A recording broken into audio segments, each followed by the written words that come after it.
The best way to understand the tale of two men is to look at it as a controlled social experiment. Imagine two men who are essentially clones of one another, same height, same sharp outfit, and even the same level of physical attractiveness. They are walking through the exact same high-end social event, approaching the same groups of people under the same lighting. On the surface, their stats are identical, yet their results are worlds apart. The first man approaches a group, speaks for 30 seconds, and is met with cold shoulders. People give him short, one-word answers, look over his shoulder for someone more interesting, and eventually make a polite exit to the bar or the restroom. He is physically there, but socially invisible. Now look at the second man. He walks into the same environment and uses the exact same body language, but the moment he speaks, the energy in the room shifts.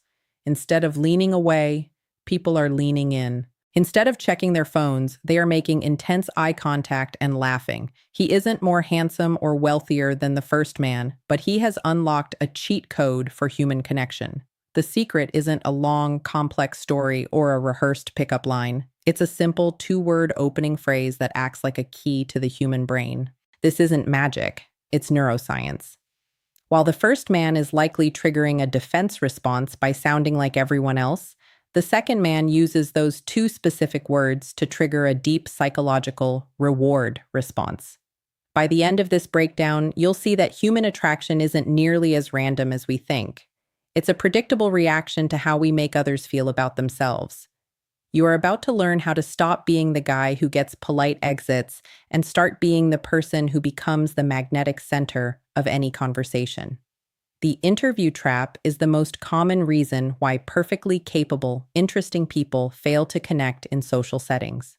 Most of us are taught to be polite, which leads us to rely on safe, generic scripts like, "What do you do for work?" or "Where are you from?" While these seem like harmless conversation starters, they actually create a massive amount of mental friction. When you ask someone these standard questions, you aren't engaging them. You're giving them homework. You are forcing them to pull a pre-rehearsed answer out of their brain for the 1,000th time, which makes the interaction feel like a chore rather than an escape. This is exactly why conversations often stall, not because you're boring, but because you're making the other person work too hard. Take the case of Marcus. On paper, he was a catch. Successful, decent-looking, and genuinely kind. But in practice, his conversations felt like a deposition. He would walk up to someone he liked and immediately start running through a mental checklist of appropriate questions. He was performing a conversation instead of actually having one. He thought that by being polite and asking questions, he was doing everything right. In reality, he was making his conversation partners feel like job applicants. They would smile politely and give the correct answers, but their eyes would glaze over because there was no emotional spark. They weren't being seen as individuals. They were just being processed through Marcus's social routine. The turning point for Marcus came when a close friend pointed out that talking to him felt like being under a microscope. He was so focused on saying the right thing that he missed the real thing happening right in front of him. This is the core of the interview trap. When you prioritize the information, the what, over the person, the who, the connection dies. To move from being a polite interviewer to a magnetic communicator, you have to stop seeking data and start seeking a vibe. You have to move away from the checklist and toward a style of communication that allows the other person to drop their guard and actually enjoy the moment. To understand why some people are naturally magnetic, you have to look past body language and into the biological hardware of the human brain. Research from the University of Parma has identified a specific set of brain cells known as mirror neurons. These cells are essentially the brain's empathy radar. They don't just process what you are doing, they actually simulate the emotional state of the person you are looking at. When you stand in front of someone, their mirror neurons are constantly scanning your nervous system to see how you feel. This means that your internal emotional state is contagious. If you approach someone while feeling anxious, stiff, or outcome dependent, meaning you are desperately hoping they like you, your brain sends out signals of tension. The other person's mirror neurons pick up that stress and fire in a way that makes them feel inexplicably uneasy or on edge. They might not be able to explain why, but their biology is telling them to end the conversation and move away. This biological mirroring is the reason why faking it rarely works in the long run. If your internal energy is mismatched with your words, people sense a glitch in the interaction. However, this science also reveals the secret of true charisma. When you are genuinely grounded, calm, and present, you aren't just feeling good. You are literally broadcasting a comfort signal to everyone around you. As their mirror neurons fire in response to your relaxed state, they begin to feel calm, seen, and energized simply by standing near you. This is why charismatic people often seem like they have a magical aura. It isn't because they have a perfect script, it's because they have mastered their own emotional state, which in turn regulates the emotional state of everyone they talk to. They don't have to say anything extraordinary to be attractive because their presence alone makes the other person feel extraordinary. The revelation of this technique lies in its simplicity. Shifting from asking questions to making observations using the two words, "you seem." This shift is grounded in the work of psychologist Carl Rogers and his concept of empathic resonance. At our core, every human has a primal, deep-seated hunger to be seen and understood without being judged or evaluated.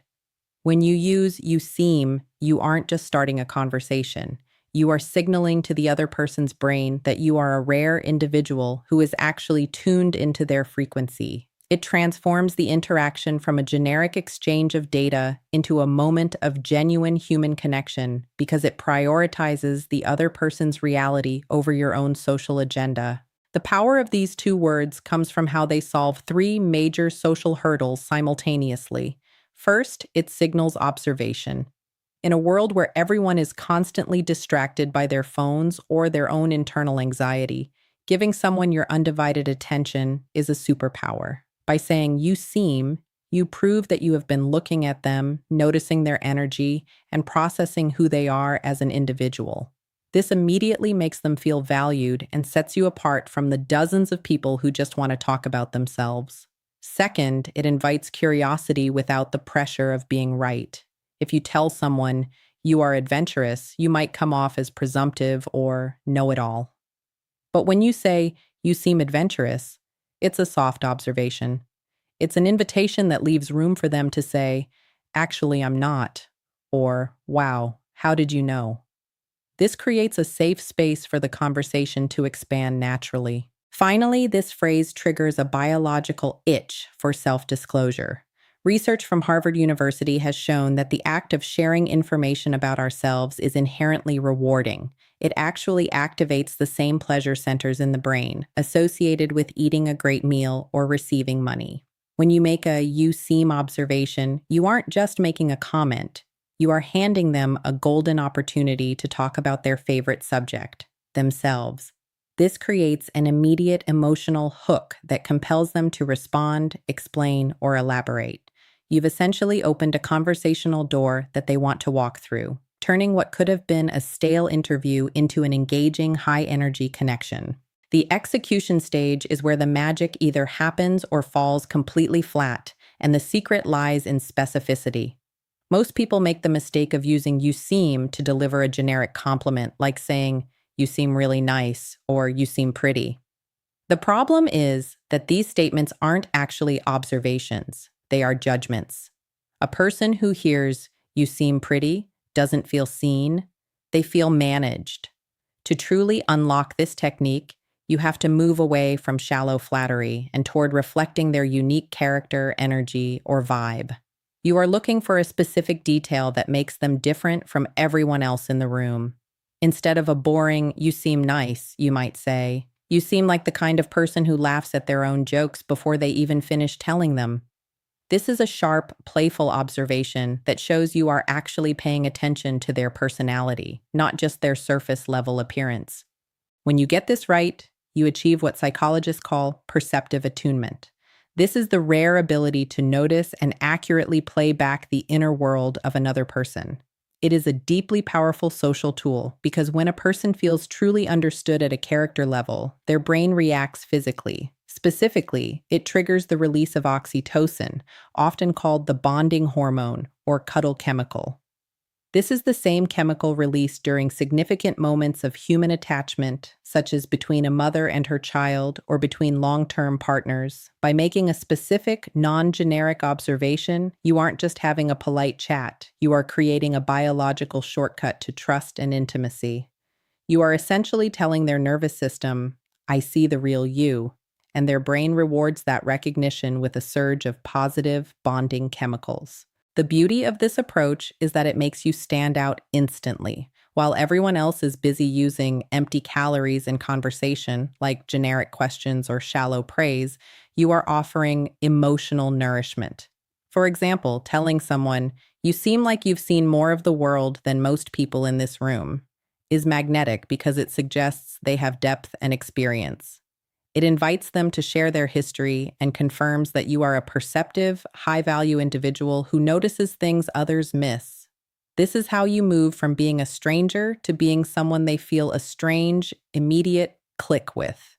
You aren't just talking to them, you are resonating with them. The summary of this strategy reveals a fundamental truth about human nature. True magnetism has very little to do with having the perfect rehearsed lines and everything to do with being the person who does the seeing. We live in a world where most people go through their entire lives feeling slightly invisible, waiting for someone to finally notice who they really are beneath the surface.